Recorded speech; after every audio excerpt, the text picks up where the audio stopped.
fascinating story. I just spent the week in California. As you know, they are now voting on whether they should become a sanctuary state. So the state of California, led by Governor Jerry Brown, is defying you, is absolutely defying the President of the United States. So California and the USA are on a collision course. How do you see it?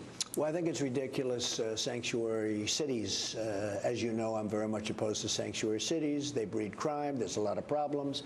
Right. You do it very well with Kate and all of the other people you talk about on the show that I watch.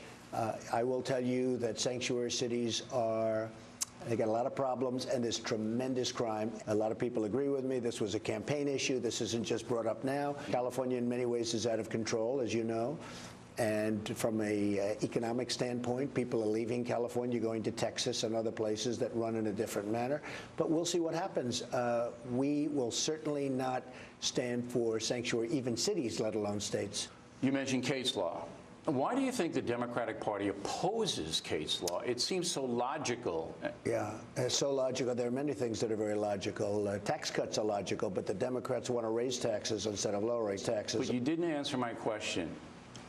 Why do the Democrats oppose protecting Americans from violent foreign criminals? Because Why? They think that's their voter. You know what was fascinating? To watch you at the inauguration with Barack Obama. You guys seem to get along, all right? Would that be accurate?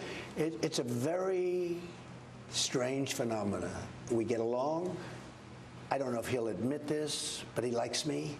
How do you know he likes you? I like him because I can feel it. You know, that's what I do in life. It's called, like, I understand. Now, we had a rough campaign. He was fighting better for Hillary than she did. He was vicious during the campaign toward me, and I was vicious toward him. We said horrible things about each other. And then we hop into the car, and we drive down Pennsylvania Avenue together. We don't even talk about it. Politics is amazing. What'd you talk about? We talked about the country. We talked about the future of the country. I asked him about what do you think our biggest problem is, and he told me, I can't tell you, but it's a problem. It's a military problem with a certain place. No, it's not China, actually. No, it's not. But it is, he did mention, because I did ask him, I said, what would you say the number 1, 2, and 3 problems are? And the number 1 problem that he felt, I was a little bit surprised, but I fully understand. But you can't tell us? I can't do that. I can't do that. Not for any other reason other than I don't think he'd mind if I said it. I don't want to let that particular place know that that's the way he or I feel. But we had a great, it was a great inauguration. I loved every minute of it, and I got along with him. In fact, people were sort of surprised. I finished. I turned around. He was smiling. I was smiling. Fascinating. He was saying hello. But here's what was more fascinating. Right after you guys embraced, shook hands, all of that, you gave a speech. But your speech excoriated him.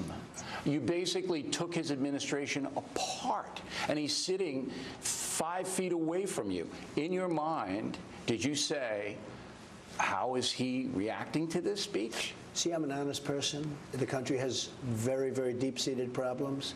We have to do something about it. And if you noticed, when I finished my speech, I turned around, shook his hand. Yeah, oh, absolutely. And he was very gracious and smiling. I don't know if he was happy with that speech. I don't know, but he seemed to be. But this isn't just a knock on him. We've been going down the wrong path for many years beyond him. Now, tomorrow I asked the president